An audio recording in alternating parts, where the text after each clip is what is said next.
Som. Amém. Glória a Deus. A graça e a paz. Amém, irmãos? Maravilha estar com vocês. Eu quero fazer a leitura com vocês. Está no livro de 2 Reis, capítulo 5, verso de número 15. Glória a Deus. Depois vocês podem tomar assento. Eu vou agradecer a vocês. Mas a gente vai fazer logo a leitura, tá? 2 Reis 5:15.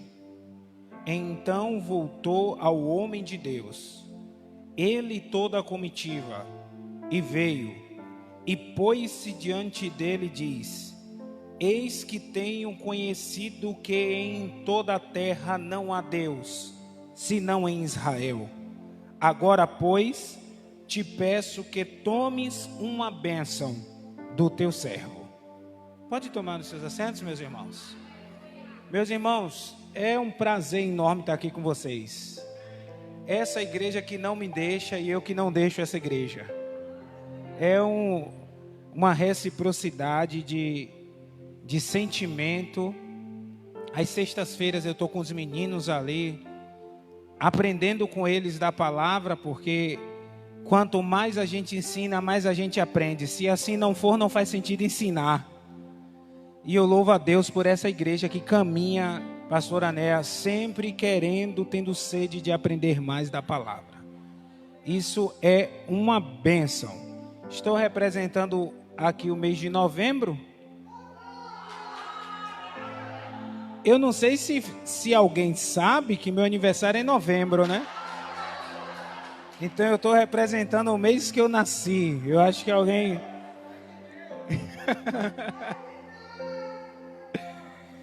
Deus é muito bom. Trago um abraço para vocês de Carla. Carla viria, mas resolveu estar em casa. E é um prazer estar com vocês. Alguns quilos a mais depois dessa, Quem me conhece sabe que eu peguei aí uns 8. Mas a partir de amanhã já coloquei uma meta ali. Dezembro a gente volta para ponto de origem. Vamos lá, irmão. Aqui será que aqui no telão dá para vocês botarem, nas telas dá para vocês botarem um versículo para mim, por favor, e deixar a mensagem inteira? Não esse que eu li, outro. Vocês vão ver que coisa maravilhosa. Está em Êxodo 20.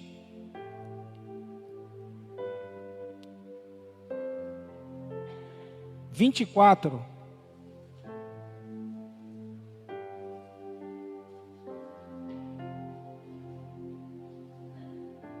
Esse daí você pode deixar a mensagem inteira, que nesse instante a gente vai chegar lá e os irmãos vão entender por que isso aqui. Êxodo 20, 24.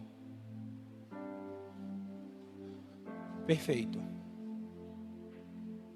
Perfeito. Meus irmãos, esse texto é conhecido dos irmãos. Eu não vou me atentar muito hoje sobre o milagre que aconteceu na vida de Naamã. Esse texto se trata dele. Eu acho que falar para vocês um pouquinho sobre o mergulho é chover no molhado.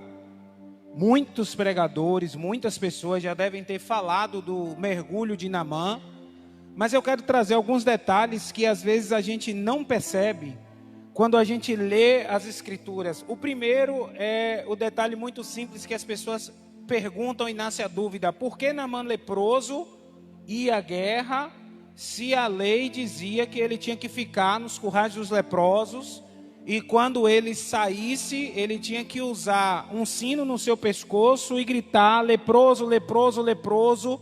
Era como a lei comportava quem era leproso. Primeira resposta para essa pergunta é muito simples. Naamã não era israelita, Naamã era sírio. Então ele estava debaixo da lei da Síria. E a lei da Síria não considerava um leproso como ele, essa exclusão para poder tratar da lepra. Não fragmentava, não separava, não marginalizava ele. Então ele, como um sírio, ele conseguia ser um homem de guerra. Ele conseguia ir para a guerra, ele conseguia ganhar guerra, batalhas, e ele tinha a sua maneira de cuidar da lepra, que era com atadura.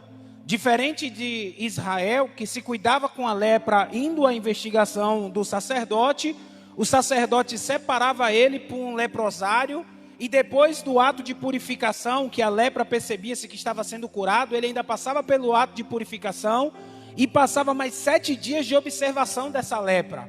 Então, esses 14 dias que ele passava, 7 de purificação, depois 7 de observação, para poder sair. O que eu quero dizer para você, o que está acontecendo aí não é nada de novo. Tudo o que a ciência está fazendo agora, a Bíblia já fazia há um tempo atrás. Esses 14 dias de observação, de ficar lá, não é nada novo, porque o Senhor, Ele sabe de todas as coisas. A primeira coisa que vocês precisam entender nessa pandemia é que, mesmo com toda a crise gerada, existe um trono que não está vazio. Que tem alguém sentado no trono regendo tudo. Quer seja bom, quer seja mal, Ele está no controle de todas as coisas. Ele está no controle de natalidade, de mortalidade, e isso torna Ele Deus surpreendente. O fato de alguém morrer não diminui Ele Deus. O fato de alguém nascer não aumenta Ele ser Deus. Ele é Deus poderoso que controla todas as coisas. Sobretudo, nesse texto que nós lemos, você vai ver um homem de guerra, um homem que era bem visto na sua cidade, no seu país, um homem que era quase idolatrado, um homem que tinha os seus recursos, um homem que tinha a sua doença, um homem que por onde desfilava o povo aclamava, mas ele era infeliz com ele mesmo, porque ele tinha uma doença que ele sabia que tinha, era uma vitória, uma batalha que ele não conseguia vencer, era uma batalha interna, era uma batalha de um conflito interno entre ele e ele mesmo, que uma menina vai dar uma solução para ele, uma menina que foi tomada de escrava, quando a Síria invadiu Israel, essa menina foi tomada por escrava, e sendo tomada por escrava, por serva, ela vai direcionar o milagre para a vida daquele homem. E quando o homem chega em casa cansado dessa lepra, a menina vai dizer, a partir do verso 4 em diante, ela vai dizer o seguinte,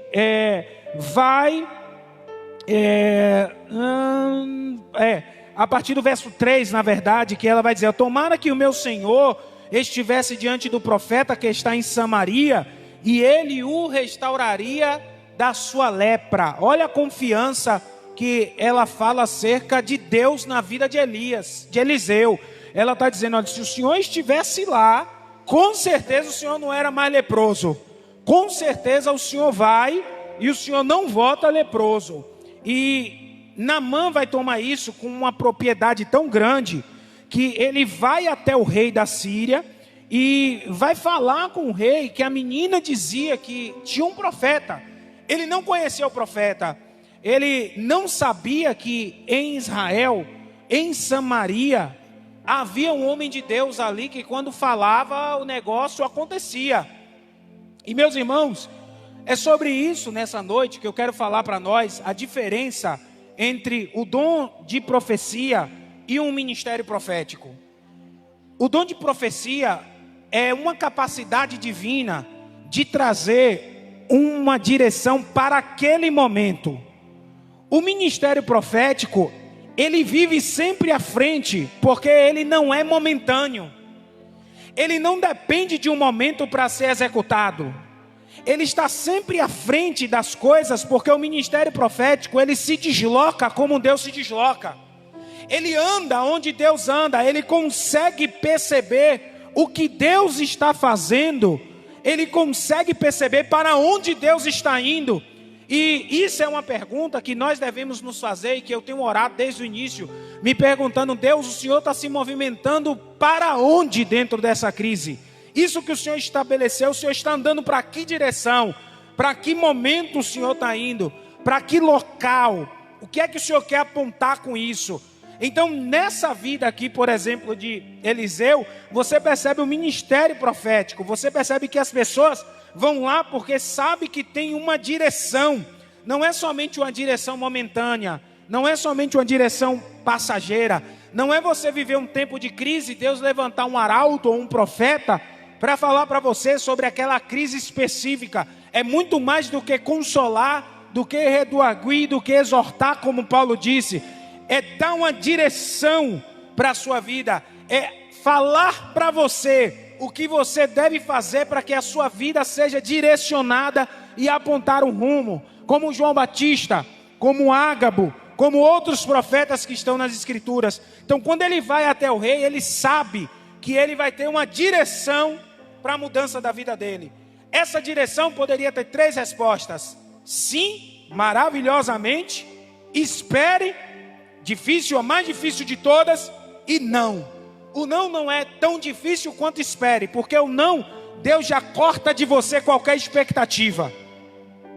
O espere é a pior de todas as respostas que poderiam vir, porque esperar significa dizer que você não está pronto para receber o sim, nem está preparado para receber o não. Então Deus está preparando você para os 2 casos. O fato é que este homem, mesmo sendo sírio, ele não quebra princípios para poder receber a bênção. Vou repetir para você já começar a pegar o aperto de Deus aqui. Ele não quebra princípio para receber a bênção. Princípio não tem a ver com a nação. Princípio tem a ver com a alma e o seu espírito. Princípio não tem a ver com uma confissão religiosa. Princípio tem a ver com a determinação divina para a vida. Ele não quebra princípio. Ele poderia ir na madrugada, depois que a menina falou, escondido até Samaria e buscar o profeta. Como Nicodemo saiu de madrugada para buscar Jesus. Ele não fez isso. Ele vai até o rei e ele vai dizer ao rei, a quem está acima dele, que ele soube de uma notícia, de uma possibilidade de que em Israel tinha alguém que poderia liberar uma palavra e que ele poderia ser curado da lepra. Então você vai ver isso muito claro no verso 5. E quando ele vai até o rei, aí o rei, quem está estudando lá nas sextas-feiras vai lembrar, porque o rei vai dizer assim, ó, vai, anda e enviarei uma carta para o rei de Israel. Olha que coisa, ele vai com a autorização, e mais do que autorização, ele vai com legalidade para buscar a bênção. Porque tem muita gente que busca, mas não recebe. Ela até sabe bater na porta, ela até sabe procurar, ela até vem para todos os cultos, mas não tem legalidade para receber. O fato de eu procurar não quer dizer que eu tenho legalidade para receber. O fato que eu estou procurando não quer dizer que eu tenho autorização para procurar aquilo. Então eu preciso ter legalidade para receber, porque acima de mim, apesar de eu ser um herói de guerra, eu estou me colocando na condição de Naamã, eu tenho alguém que está acima de mim, e que eu, ferindo esse princípio, eu levo a todos quanto me admiram a também ferir esse princípio.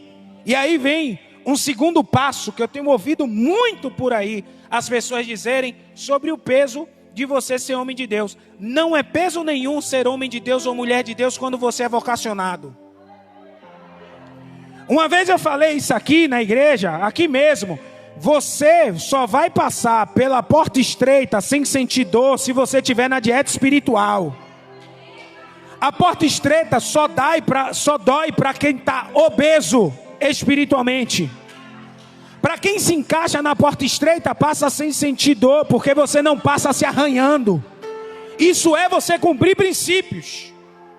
Então não faz sentido, porque quando você está numa posição aonde você é admirado, se você fere os princípios, as pessoas veem pelo seu espelho a legalidade de ferir. É mais responsabilidade para mim que prego para vocês do que para vocês que me ouvem.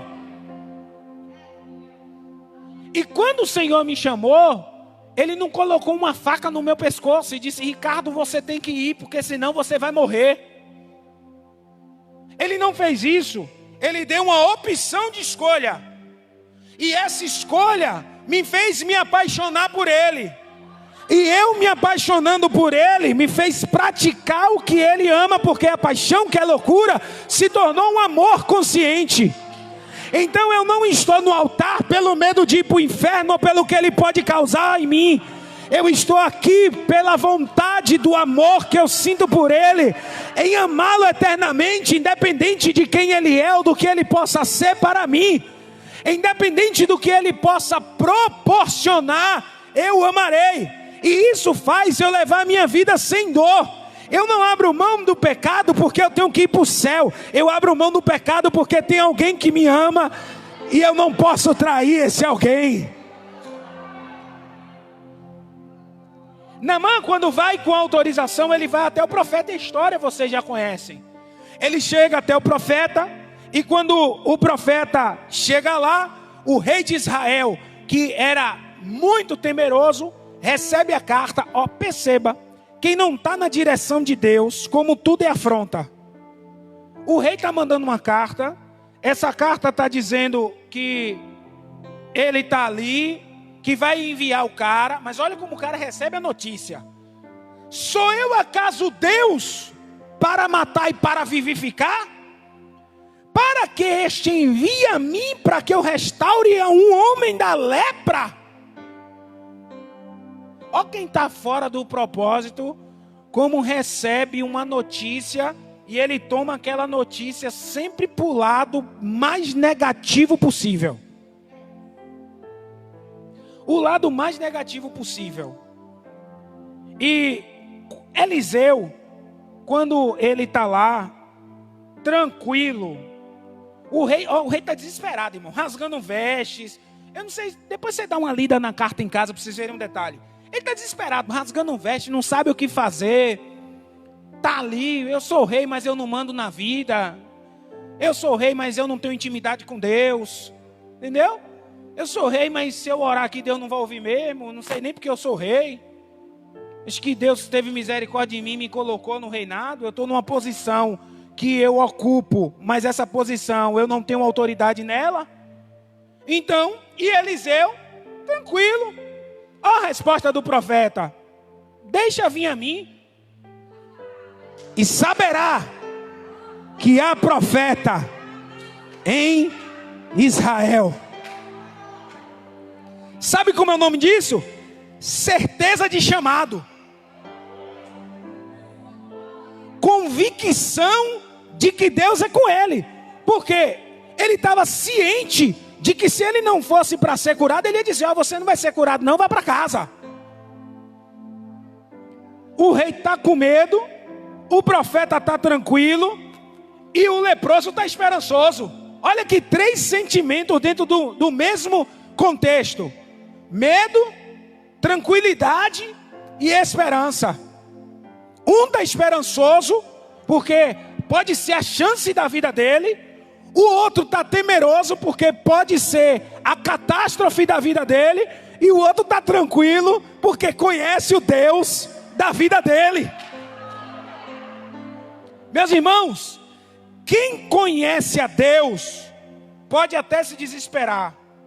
Pode até ter um dia que a fé vai lá embaixo, mas logo, logo fica tranquilo. Porque quem conhece a Deus e tem experiência com Ele, sabe o que Ele é capaz de fazer. Você sabe quem fica desesperado? Quem nunca teve experiência com Deus. Quem tem experiência com Deus sabe. E o que é que Deus tem feito? Deus tem arrochado o nó para poder a igreja lembrar de quem Ele é e como Ele faz. Eu nunca vi tantas pessoas lembrar dos milagres de que Deus já fez e faz como nessa época. Parece que é 24 horas, pastor Anel, o povo lembrando de milagre. Ainda que não receba, está se alegrando pelo milagre que recebeu 10 anos atrás. Então está começando a fluir história de 20 anos atrás, de 15 anos atrás, porque isso traz esperança. Eliseu vai mandar chamar, mande um mensageiro vir, e A mensagem de Eliseu é muito clara. Eliseu não vai ficar tapeando o camarada, porque o camarada tem condições. A mensagem é muito clara. A mensagem de Eliseu é: diga a ele para ele ir se lavar 7 vezes no Rio Jordão. O esperançoso, que não conhece como Deus age, estava esperando uma coisa mística. E ele vai dizer: eu pensei que ele ia sacudir a mão sobre a minha cabeça e eu ia ficar livre dessa lepra. Ele estava esperando alguma coisa espetacular. Ele, na mente dele, ele criou que ele só seria curado se tivesse o reteté, se tivesse o mistério. Se não tivesse, Deus não estava operando. Não, ele tem que vir aqui, dar 2 sacudidas na minha cabeça e eu tenho que receber. E aí, a primeira coisa, ele vai dizer o seguinte: ele vai recusar a bênção de Deus. Ele vai dizer: eu não vou me lavar no Jordão. Porventura, não teria rios melhores aqui? Ábina, Farpá, rios de Damasco, melhores que todas as águas de Israel? Diga para alguém que está do seu lado, diga: nunca rios de outro lugar é melhor do que o de Israel.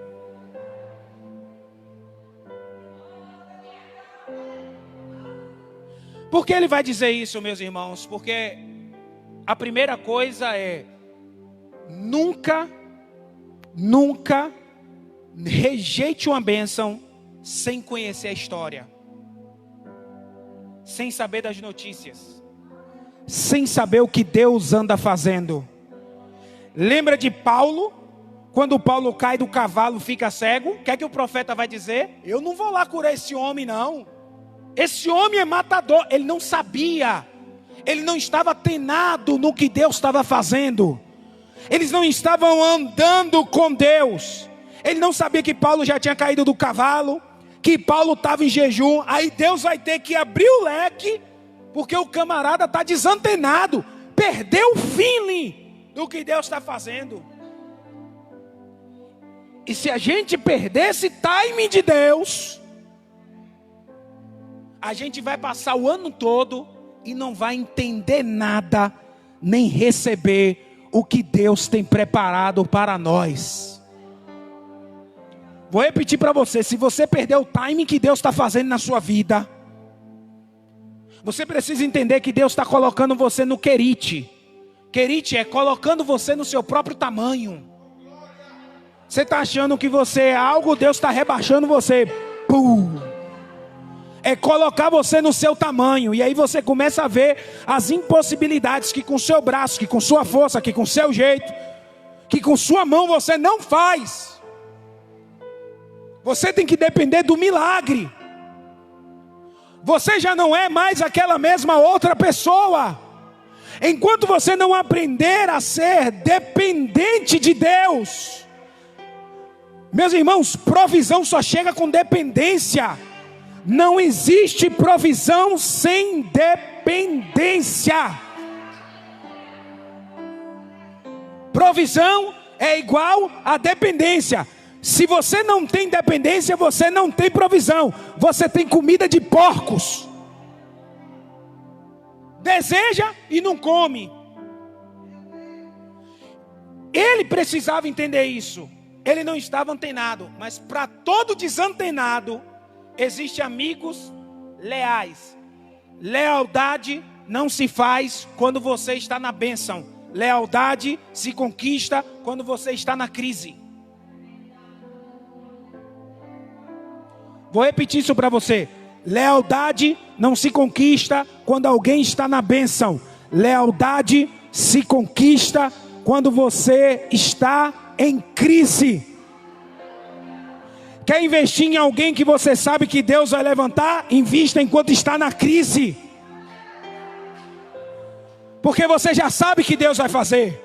Você já sabe que Deus é com ele ou com ela. Você sabe que Deus vai mudar a história. Seja leal na crise.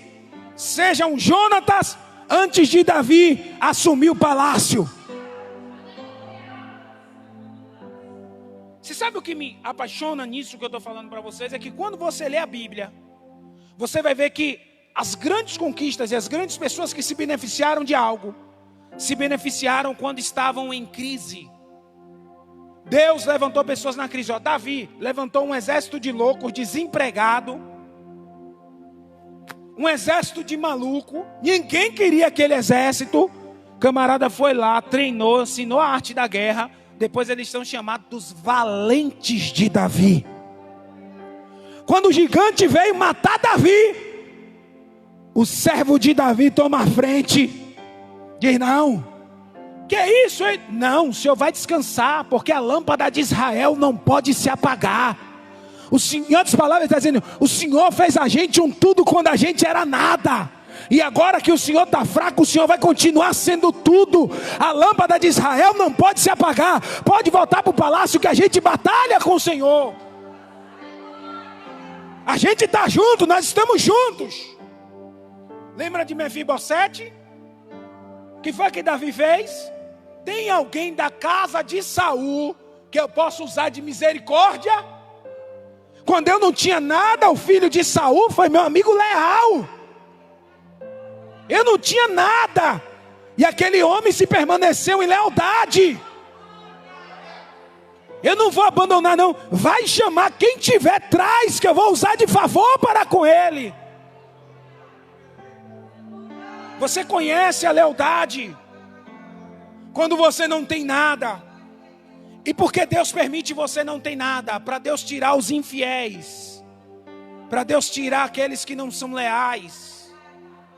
Você não percebe que a crise vem porque Deus quer trabalhar com aqueles que não são leais, tirando de próximo de você, ou mudando aqueles que permitem ser tratado. Este homem tinha amigo, que, meus irmãos, se fosse uns camarada que anda bajulando, ia dizer: bora embora mesmo, que não tem profeta aqui não. Os camaradas estavam antenados, disse: não. Se ele te pedisse coisa pior, o senhor não faria?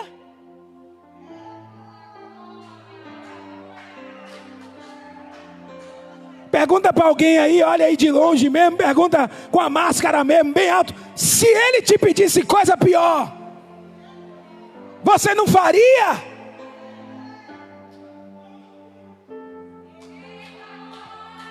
Faria ou não faria?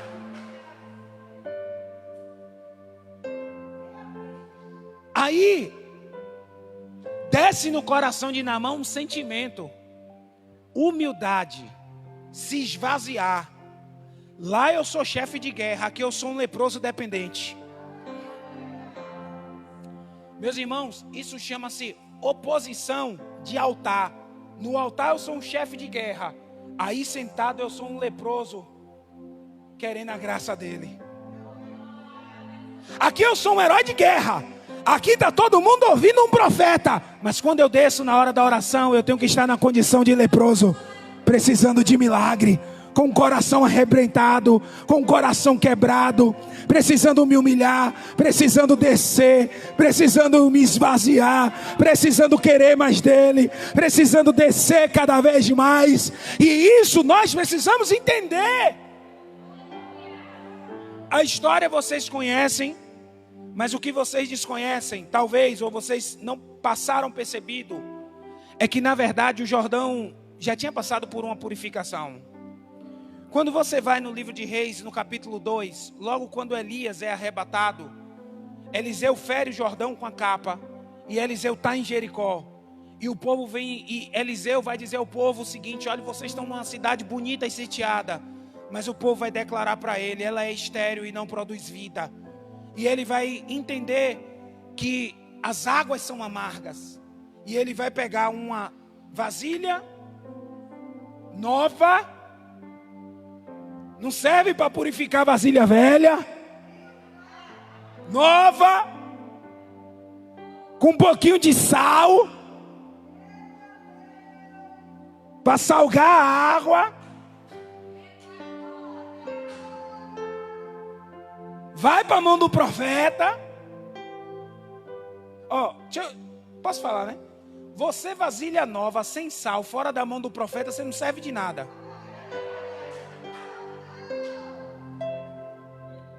Se você não tiver na mão de quem sabe fazer, você não serve de nada.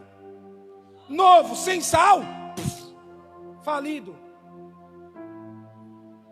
Isso aqui você vê, sabe muito aonde isso? No trabalho. Você chega no trabalho, quando você vai para um novo emprego, todo perdido, você não sabe fazer nada.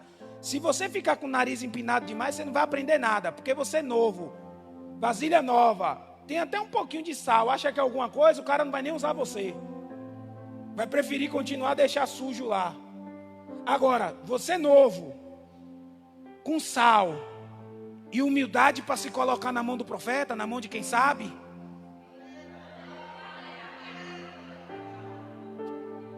Deixar sua arrogância de lado e ir para a mão de quem sabe. Não, eu sou vasilha, mas o profeta é o camarada. A mão de Deus está com ele, não é com você. Ele vai lá e vai lhe purificar. Depois você lê em casa, você vai ver que ele vai purificar exatamente as águas do Jordão. Então, a segunda coisa é que Naamã estava desatento ao que Deus estava fazendo. Mais uma vez, ele estava longe do timing. E a gente pregou a vida toda que o rio estava sujo e tal. Mas leia depois em casa e pega um mapa e estude um pouquinho. E você vai ver que a notícia que chega nos nossos ouvidos nem sempre é a notícia do que Deus está fazendo.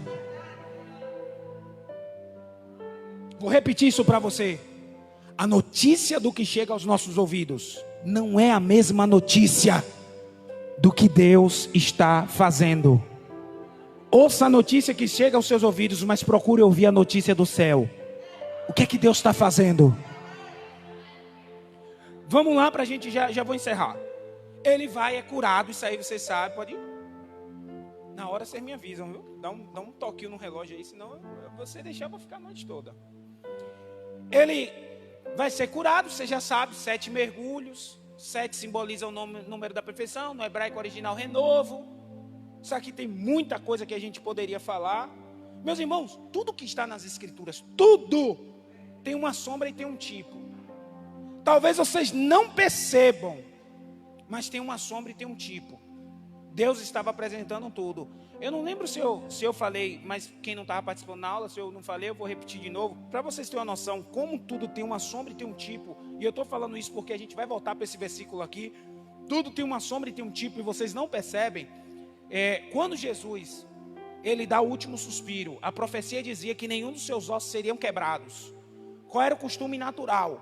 Era depois que o ladrão dava o seu último suspiro, o centurião ou o chefe ia lá, quebrava os ossos, porque a cruz do Calvário ela não mata somente pela dor, ela mata pela asfixia.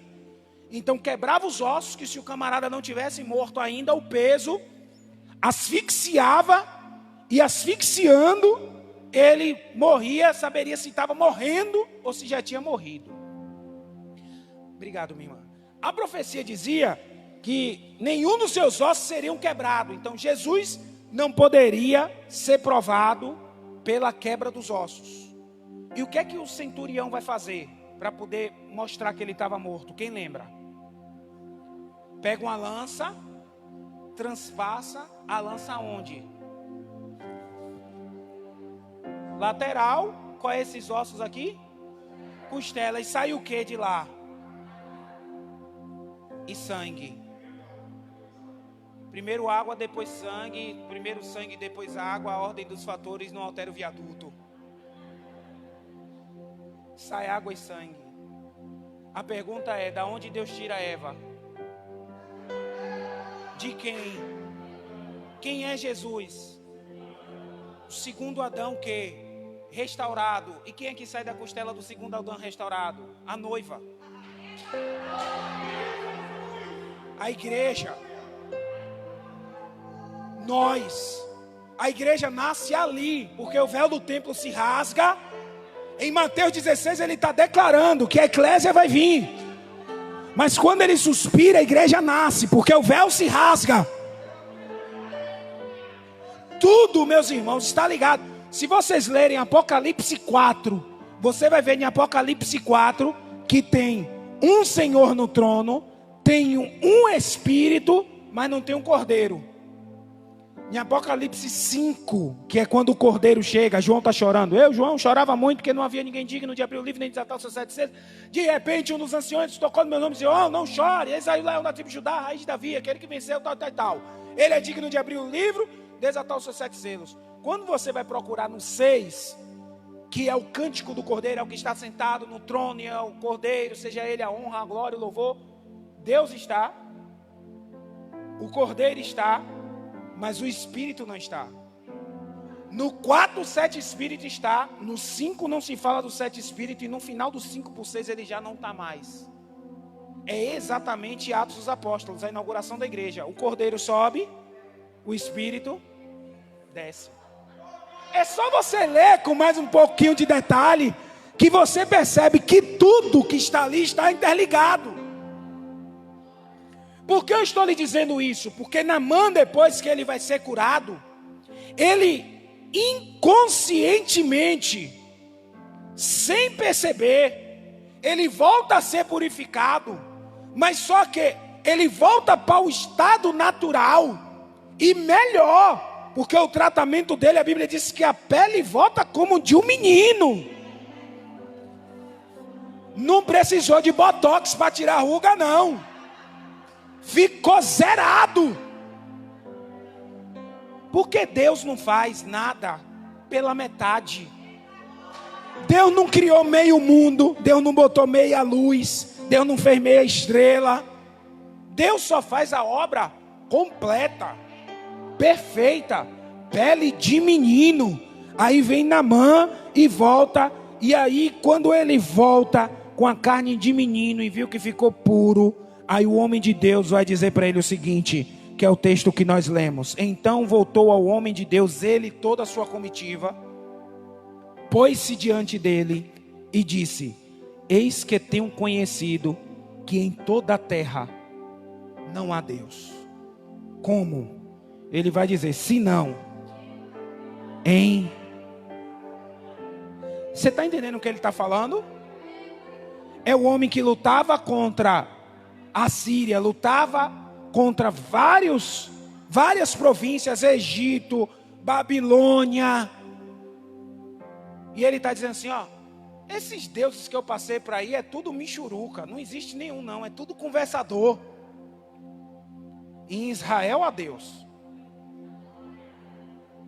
Os outros aí é tudo Deus de conversa, Deus de mentira. Aqui em Israel, eu vi que o negócio é sério. O homem chega leproso, mas sai com pele de menino. Aqui em Israel, o profeta não quer nem olhar para a sua cara, para saber se você tem alguma coisa, se você tem algo a oferecer. Ele manda você banhar no Jordão e você se vire para cumprir o que Deus mandou, senão você não recebe. Aqui é Deus. E ele vai dizer mais: agora pois te peço que tomes uma bênção, ó, você toma uma bênção do seu servo. Não sou eu que tenho legalidade para te dar, é você que vai dizer o que você quer. Aí o homem vai: vive o Senhor, em cuja presença estou, que eu não tomarei. E isto com ele, para que a tomasse, insistiu, mas ele recusou. Olha que coisa linda, porque Naamã aprendeu todos os princípios, menos o de semear. Bênção não se toma, bênção se dá, se semeia. Ele não quis semear no homem de Deus, ele quis barganhar o milagre. Ele quis fazer uma troca. Não, já que você me curou, me peça o que você quiser que eu vou te dar. Quer me pedir meu cavalo que é assírio, cavalo bom? Pode pedir para você não andar mais de pé, eu te dou. Quer pedir a casa que eu moro? Eu te dou. Quer pedir a menina que está lá? Eu te dou. Peça, declare-me, diga-me o que é que está no seu coração. Qual é o desejo do seu coração, que eu vou suprir sua necessidade. Olha a diferença do profeta. O profeta não precisa do que você tem para oferecer. O profeta não precisa do que é seu. Porque o que é seu é fichinha perto do que o pai do profeta tem para dar.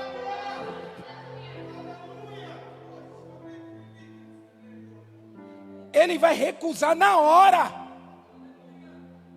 Ele vai dizer: eu não quero não. Porque o que Deus preparou para mim tem um timing certo para acontecer. Eu não preciso ficar de olho se a pastora Néa chega aqui e compra alguma coisa nova. Não.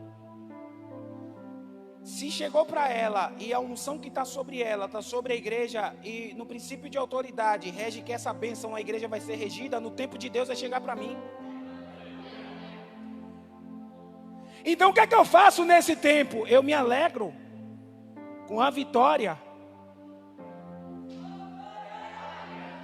Mesmo eu em casa, sem ter o que comer. Porque o difícil não é chorar com os que choram.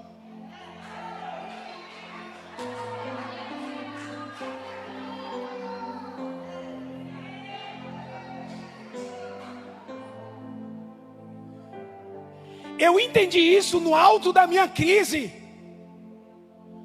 Quando eu não tinha nada, e eu era canal de bênção para outras pessoas, e quem está na sexta-feira está uma bênção, que sabe o que é que o cano faz? Só molha por dentro para gerar fora, e alguém tem que ser cano depois para a sua vida. Eu acho que sexta-feira não vai dar sala, viu? O povo lá da igreja já quer entrar, eu digo não, aí vocês já querem demais, procure outra sala aí. Mas eu cansei de ver irmãos na bênção.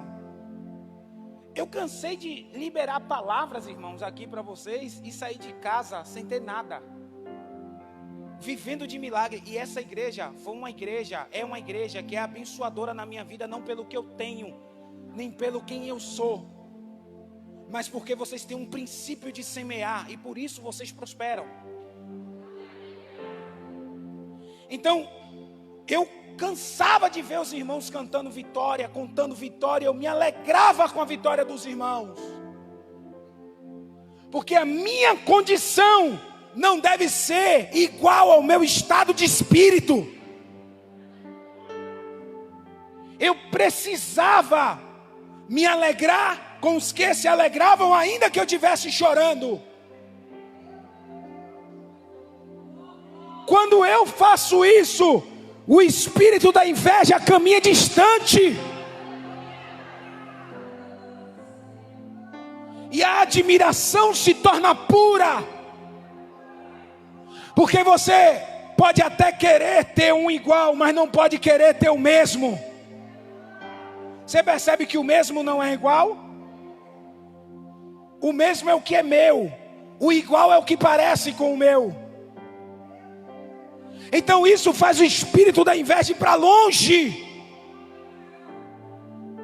E quando você é tratado dessa forma, e Deus trata você assim, olha, eu sei que Deus está pegando aqui alguns irmãos e está batendo, mas com gosto. Eu gosto. Naamã precisava tirar essa última lepra do coração dele. A maior lepra que Naamã tinha, irmãos, não era o do corpo, era o de achar que ele podia comprar tudo, que ele podia fazer tudo, porque ele era herói de guerra. Quando ele vai no rei, ele vai confiante, sabendo que o rei ia dar carta, porque o rei não ia negar uma carta a um herói de guerra. Quando ele vai para Israel, ele vai confiante que vai acontecer alguma coisa. Mas agora Deus quebra ele pelas pernas, porque ele vai dizer ao profeta. Deus já começa quebrando ele. Eu pensei que o profeta ia sair, ia vir aqui. O profeta está dentro de casa, dizendo: eu não quero nem conversa com ele. Vai lá e diga a ele para ele se mergulhar. Não tinha rio melhor lá em Damasco? Ó, é no Jordão. Se você quiser, queira. Se não quiser, vá para casa sem ter.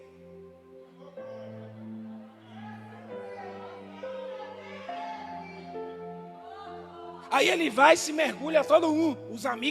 Os amigos que têm experiência com Deus sabem, está dizendo: rapaz, fique tranquilo, vai acontecer. Venha por aqui, deixe Deus tratar. Deixe Deus vir. Ó, dê seu coração, deixe Deus tratar você, amassar mesmo o barro. Dói, mas é isso aí.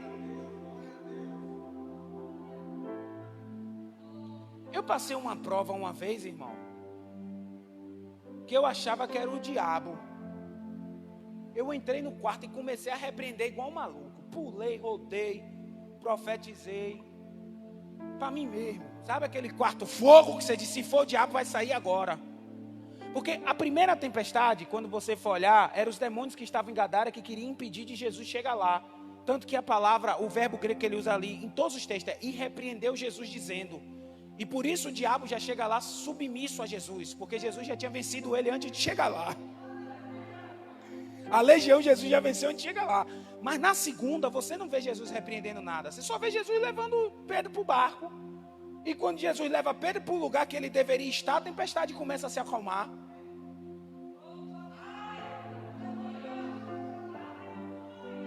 A primeira se levanta, Jesus está no barco. Para poder ensinar ele autoridade sobre demônios, que tem circunstância que é demônios. A segunda, Jesus está orando. Porque era o próprio Deus que ia levantar o negócio lá. E aí quando eu estou nessa tempestade, achando que é demônio lá, estou lá repreendendo, eu só ouvi uma voz assim: o diabo você repreende em nome de Jesus, e eu você repreende em nome de quem? Parei. Como é? O diabo você repreende em nome de Jesus, e eu você repreende em nome de quem?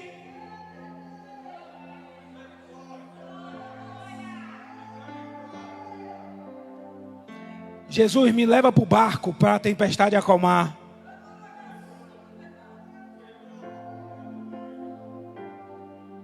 Trabalhar no nosso coração. Eu vou encerrar agora com vocês dizendo assim, ó, o verso de número, e vocês vão entender porque eu botei esse texto, porque o verso de número 17. Você leu isso aí várias vezes, mas nunca entendeu por que ele fez isso. Porque o profeta deu isso para ele. E esse é o segredo para o mês de novembro. Isso aconteceu no mês de novembro do ano passado na minha vida. O Senhor me ensinou isso aqui. Em novembro as coisas começaram a melhorar assim. Eu dizendo, meu Deus, de repente começou a chover tudo. E eu em oração, meus irmãos, eu gosto de ficar ligado com o que Deus está fazendo. Sabe por quê? Meu objetivo aqui não é ter carro. Ele me deu, amém. Esse ano... No início do ano, final do ano, início do ano, eu vim aqui, pastor Ané profetizou minha casa. Eu vim conversando com você, filho, no carro. Esse ano eu vou comprar meu terreno, vou começar minha casa. Se a mulher de Deus liberou, não quero nem saber como é que vai vir. Se eu vou ter que pular, se eu vou ter que rodar, profetizar, sapatear. Deus vai fazer porque Ele é fiel. Eu tenho que crer na palavra dita e liberada. Mas, verso de número 17. Eu quero que você pode colocar. Aliás, não, deixa aí mesmo. A gente vai ler, os irmãos abriram a Bíblia. Os irmãos foram muito mais rápido do que eu. Disse Naamã: seja assim contudo,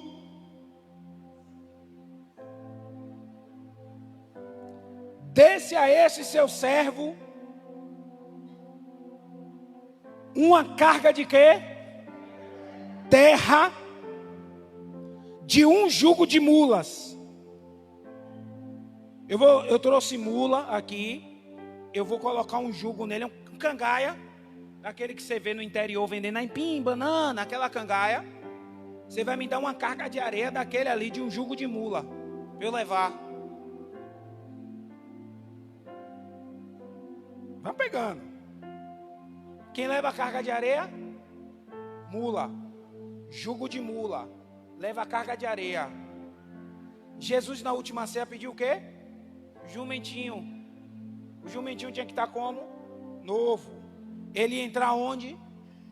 Entrada triunfal. Osama, Osama, Osama. Gênesis 50 apontava isso. Vai juntando. Jesus era o cordeiro e o altar sacrificial. Ao mesmo tempo. Ao mesmo tempo em que ele era o altar, ele era o cordeiro.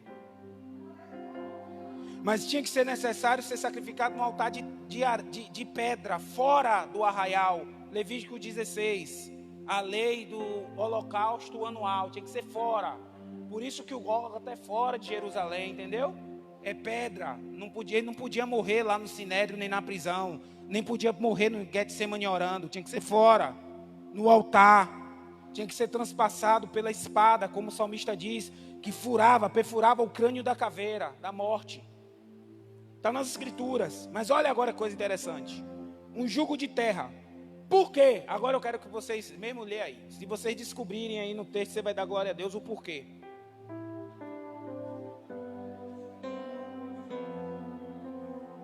Olha o coração do homem. Por quê?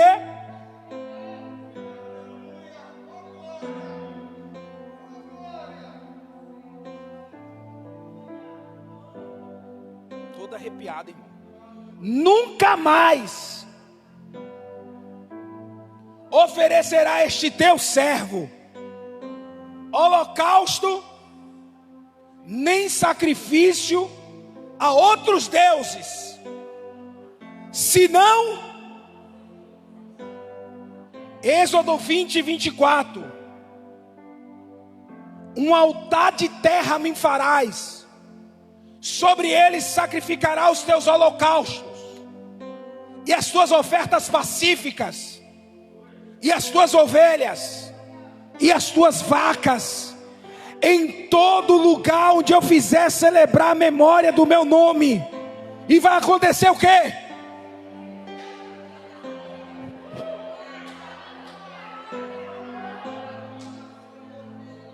Eu não sei quem disse a ele que estava escrito em Êxodo 20 isso começa em Êxodo 20, quando o Senhor fala dos mandamentos. Eu não sei quem ensinou a ele a lei de Moisés, mas o Espírito foi no coração dele e disse: eu não saio daqui sem levar um memorial profético para minha casa. Eu posso não estar do lado do Senhor, o Senhor profeta, mas eu vou estar com o Senhor Todo-Poderoso. Eu não vou mais me apartar dele. Eu preciso oferecer sacrifícios a Ele. Lá na minha casa, me dê um punhado de terra de Israel. Não pode ser qualquer pessoa. Eu não vou mandar meus servos, eu vou mandar um jumentinho levar o meu altar. Vai ser uma mula que vai levar o meu altar.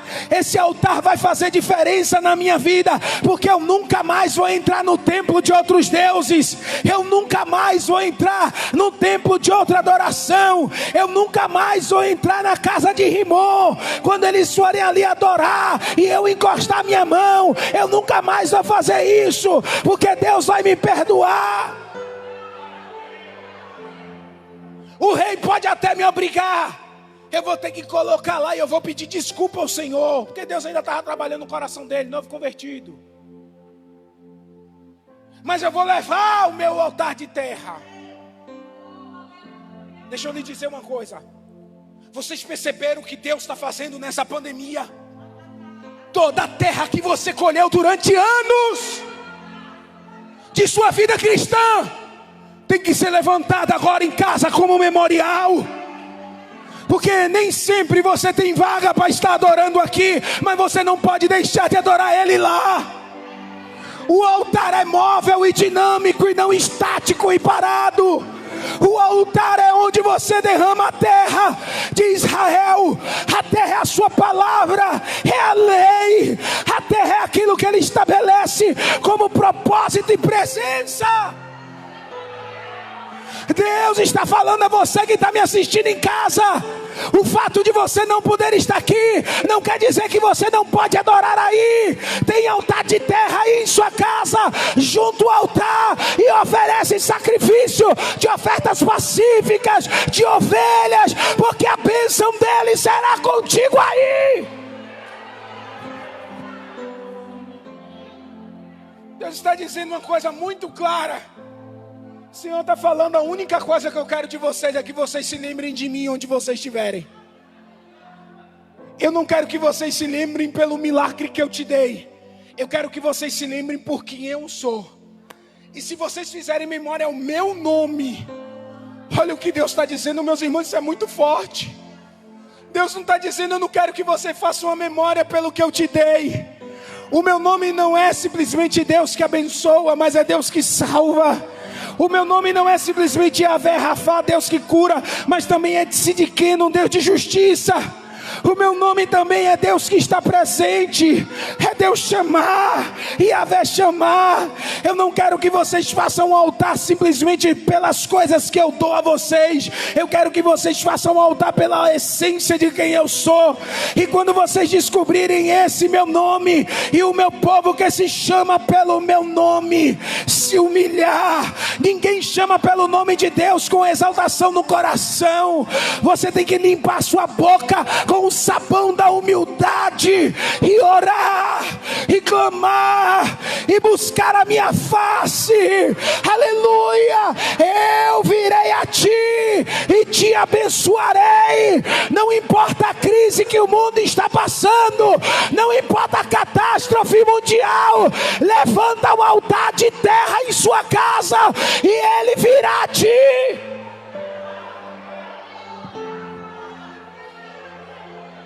Aleluia!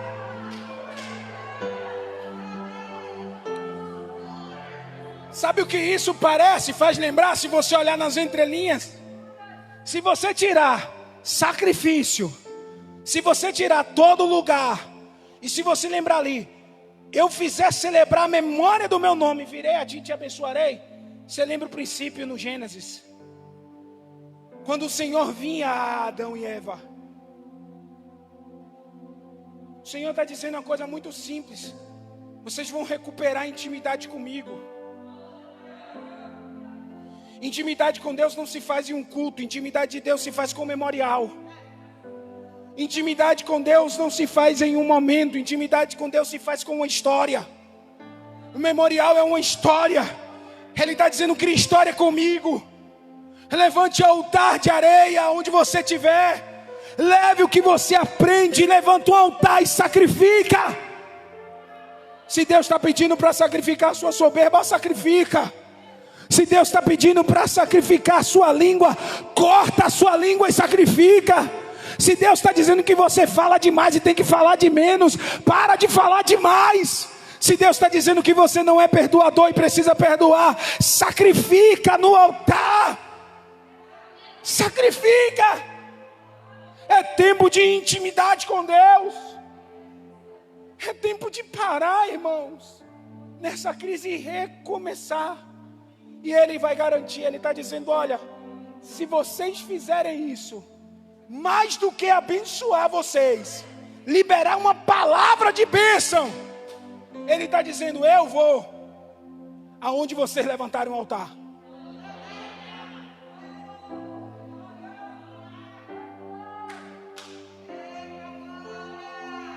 Isso aqui está dizendo para mim o seguinte: eu vou sair daqui com isso no meu coração.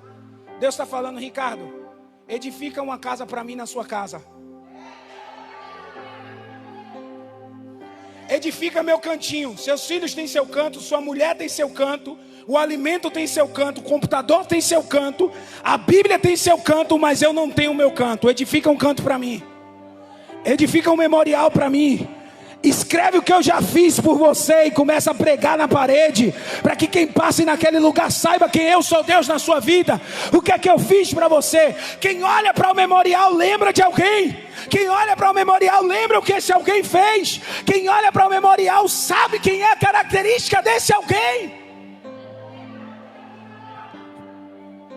Quando alguém entra na sua casa, vê Deus ou vê seu passado? Como sua casa é? Reflete seu presente? Ou quando alguém tem lá, você deixa sempre uma dosezinha de conhaque? Você não é crente, não bebe, mas alguém que vai lá bebe.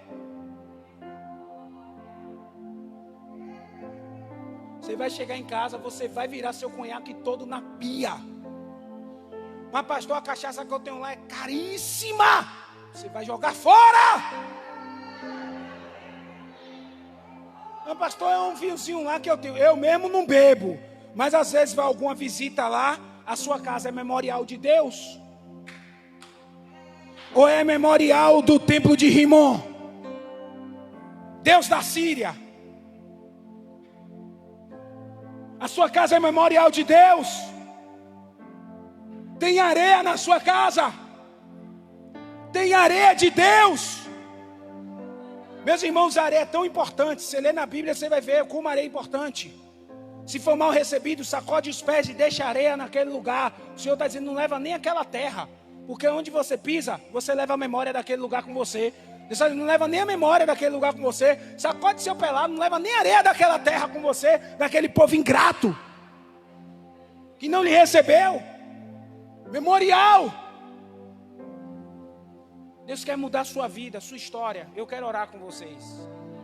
Vamos ficar de pé para nós orarmos.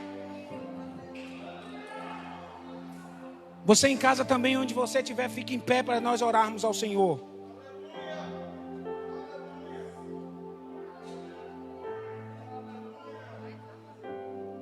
Eu quero, filho. Obrigado. Tá, obrigado, tá?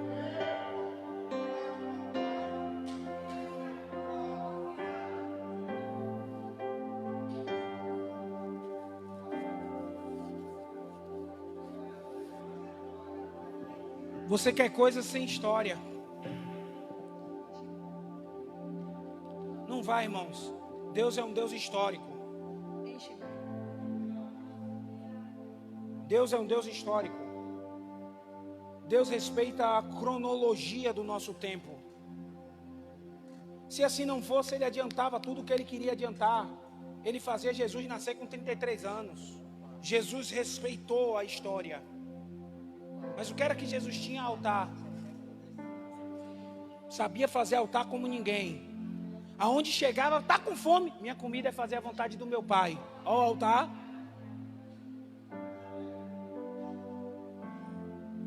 E os discípulos aprendem isso com ele. Os discípulos começam a levantar altares. Nós precisamos sair daqui hoje, lembrando disso aqui, ó. Aonde eu for, se eu levantar um altar e fazer memória ao meu Deus, Ele vai vir a mim e vai me abençoar.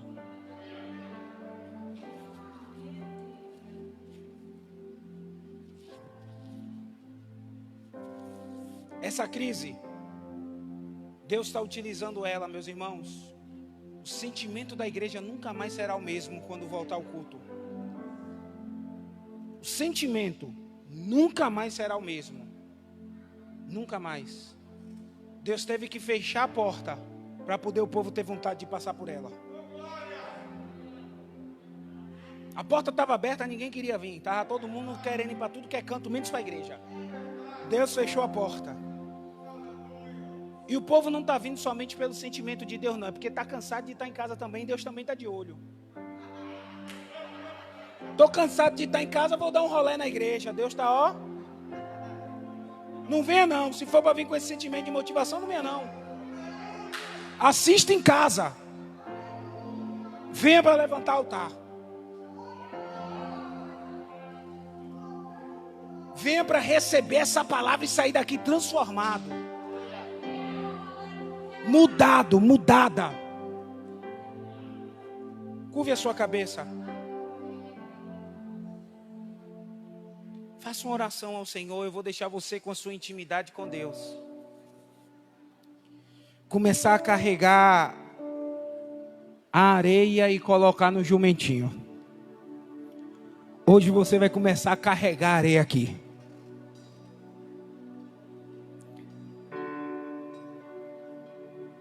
Se humilhe diante do Senhor. Aleluias. Olha quanta coisa nós aprendemos hoje. Eu quero que você vá orando ao Senhor sobre tudo o que você aprendeu.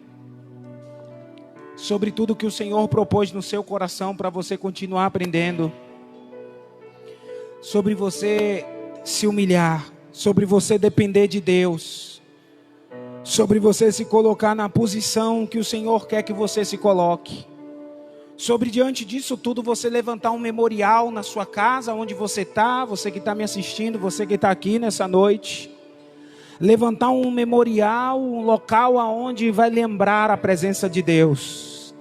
Aonde vai lembrar a sua intimidade. O Senhor está garantindo, dizendo, olha, quando você levantar um memorial em meu nome, eu virei a ti, eu vou vir até você. Eu vou estar com você, eu vou estar do seu lado, eu vou vir com você. Eu vou encontrar com você. O Senhor está dizendo, eu quero que você levante um ponto de encontro no seu coração, na sua casa, na sua vida, no seu trabalho. Eu quero que você levante um ponto de encontro para quando você estiver naqueles momentos desesperadores, você chamar pelo meu nome e você pensar que eu ainda não estou ali, mas eu já estava ali porque eu sabia que você ia correr para lá. Eu sabia que ali seria o seu porto seguro, seu lugar seguro, seu lugar de encontro comigo, seu lugar de falar comigo, seu lugar de estar comigo. Ali seria o momento em que eu estaria com você, em que você estaria comigo. Ali seria o lugar onde eu ia encontrar com você e você iria encontrar comigo. Então eu quero que você agora ore ao Senhor, porque o Senhor está dizendo: eu não só vou até você. Deus não é um Deus que chega sem nada, Deus é um Deus que chega com tudo. Ele não vai chegar simplesmente para passar a mão pelo seu cabelo e afegar, porque Ele é Deus de providência.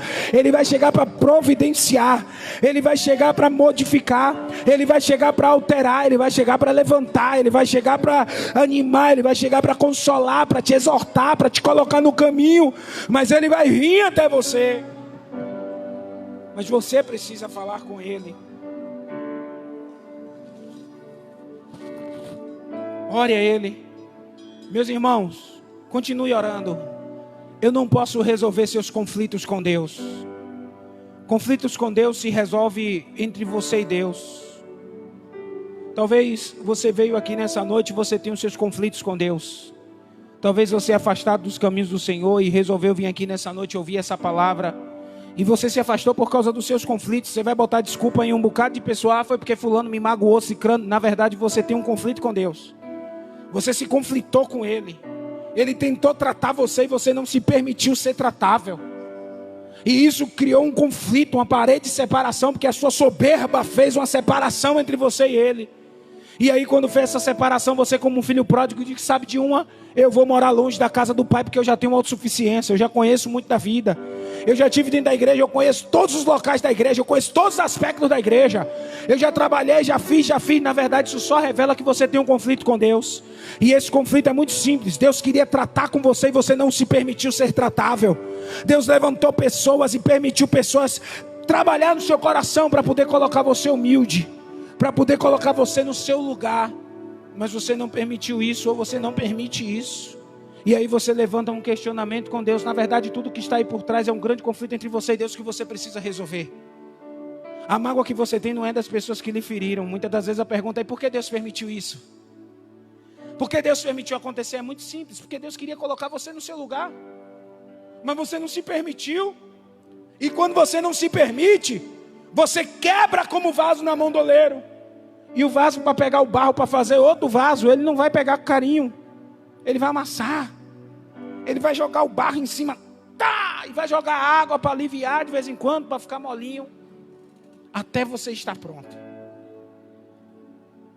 Você que está em casa me ouvindo, você que está aqui nessa noite, que precisa resolver o seu problema com Deus como Naamã, que precisa voltar para o Senhor Jesus, que precisa entregar sua vida a Jesus. Eu não conheço você, eu não sei da sua história, eu não sei seu coração. Para mim todo mundo que está aqui é crente, ainda mais a máscara veio para surpreender o pregador. Porque antes sem máscara o pregador via logo a boca de quem não gostava, a boca de quem estava gostando. Agora a gente nem sabe isso. E aí que me dá mais ousadia mesmo, que aí eu falo com gosto. Eu não estou vendo se você não está gostando. Mas eu não sei se você é crente ou não, porque você pode estar aqui dentro com Bíblia de crente, com roupa de crente, com jeito de crente, mas está afastado dos caminhos do Senhor. E eu vim aqui com a única missão de converter um Naamã leproso a um Naamã que leva a areia para o altar de casa. Eu vim com a missão de um Naamã que está cheio de lepra, para voltar para casa com a pele de menino. Ou seja, o Senhor está dizendo nessa mensagem: você vai poder recomeçar de novo. Mas nesse recomeço você não pode voltar para altares de Ramã. Você tem que voltar e criar altares de areia em sua casa para adorar o Senhor. E eu quero perguntar aqui nessa noite: existe alguém que está afastado dos caminhos do Senhor, que não é crente, e que ouviu essa palavra, que deseja seguir com o Senhor? Faça um sinal aonde você está, que eu quero orar com você. Você que está afastado dos caminhos do Senhor, você que veio aqui nessa noite, que não é crente, que ouviu essa palavra e sabe que precisa mudar, a sua noite é hoje, o seu dia é hoje. Não deixe para segunda-feira, apesar de hoje representarmos o mês de novembro, não deixe para novembro. Talvez não haja tempo de ter tempo. Então o momento de você entregar a vida ao Senhor e mudar de vida é hoje. Tem alguém nessa noite que deseja entregar a sua vida a Jesus ou voltar para os caminhos do Senhor? Faça um sinal com a sua mão onde você estiver, que eu quero orar com você. Se você em casa deseja entregar a sua vida a Jesus ou deseja voltar aos caminhos do Senhor, coloque aí nos comentários: eu quero voltar para Jesus, eu quero entregar minha vida a Jesus. E à medida que você for comentando aí, os meninos vão entrar em contato com você depois, vai pegar teu número, vai ver aí pelo seu perfil, vai entrar em contato com você. É tempo de você voltar para Jesus, de entregar sua vida a Jesus e reconhecer Ele como o único e suficiente Salvador. Amém? Vamos orar. Bondoso Deus, louvamos ao Senhor por essa noite especial, noite que representa o mês de novembro.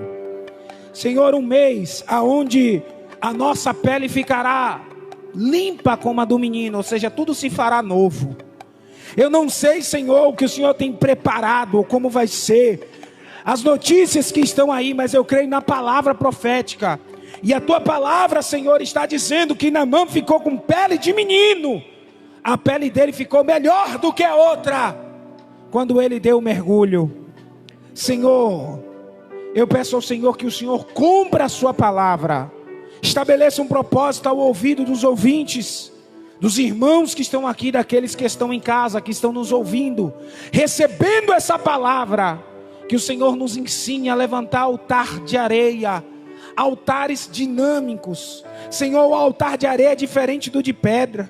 O de pedra a gente coloca lá e está lá e fica lá. O de areia a gente tem que arrumar todo dia, porque dia após dia ele vai, Senhor, se desfazer. Então nos ensina a levantar altares diários para receber a tua presença. Senhor, eu abençoo esse teu povo pela tua palavra, em nome de Jesus. Em nome de Jesus. Deus abençoe vocês em nome de Jesus.